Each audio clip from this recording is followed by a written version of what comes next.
नमस्कार, मी पीजी पाटील जनसेवक। आज या ठिकाणी बालाजी पार्क या ठिकाणी आज आलो। आता आपण रात्रीची वेळ आहे, मी त्यांना सांगितले सकाळी येऊ, पण त्या लोकांची नागरिकांची इच्छा होती की तुम्ही रात्रीच व्हिडिओ घ्या आणि हे प्रशासनाला जागे करा। नगरपालिका प्रशासनाचा भोंगळ कारभार पहा, किती घाणीचे साम्राज्य। हे प्रवेशद्वार आहे, हे प्रवेशद्वार आपण बघत आहात। इकडे बघा, इकडे दाखवा, हे पहा किती घाण, म्हणजे अख्ख्या गावाचे डस्टबिन इथे टाकले जाते।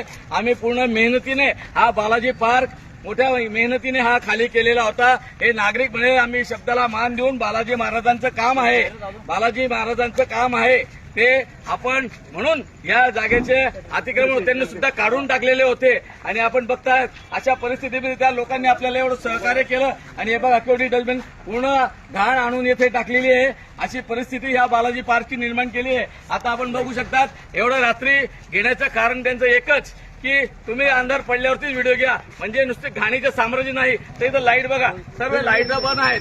आता इथं 8 दिवसावर यात्रा येऊन ठेपलेली आहे। अशा परिस्थितीमध्ये इथे डुक्कर मेलेचे घाणीचे साम्राज्य वास येतोय, कोणी व्यक्ती थांबायला तयार नाही। अशा परिस्थितीमध्ये नगरपालिका अतिशय कुंभकर्णाची झोप घेत आहेत। त्यांना कुठल्या पद्धतीने सांगावं ते समजत नाही। शनिवार आला की पळून जावं, सर्व ड्युटीवर नाही थांबावे। शनिवार सुद्धा आरोग्य अधिकाऱ्यांनी थांबलं पाहिजे।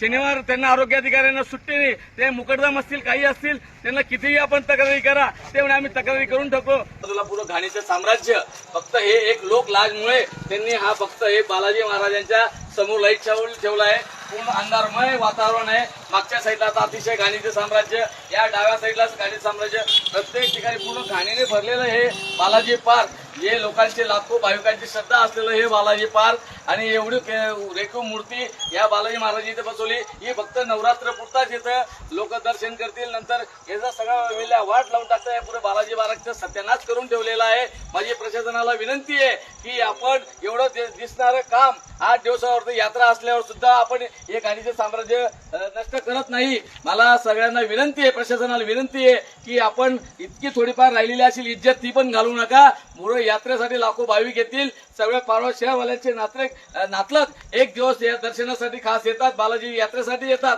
आणि फार पावसात या मुलांनी व्हिडिओ घ्यायला लावला, कारण की त्यांना हे लाईट सुद्धा दाखवायची होती। कशी दयनीय परिस्थिती या बालाजी पार्कची झाली आहे। म्हणून माझी प्रशासनाला कळकळीची विनंती आहे, उद्यापासून येथे कामाला लागा आणि हा बालाजी पार्क पहिले स्वच्छ करा आणि पारवा शहराच्या नागरिकांच्या ज्या भावना आहेत त्या भावनांचा आपण आदर करा, हीच प्रशासनाला विनंती करतो। जय हिंद, जय महाराष्ट्र।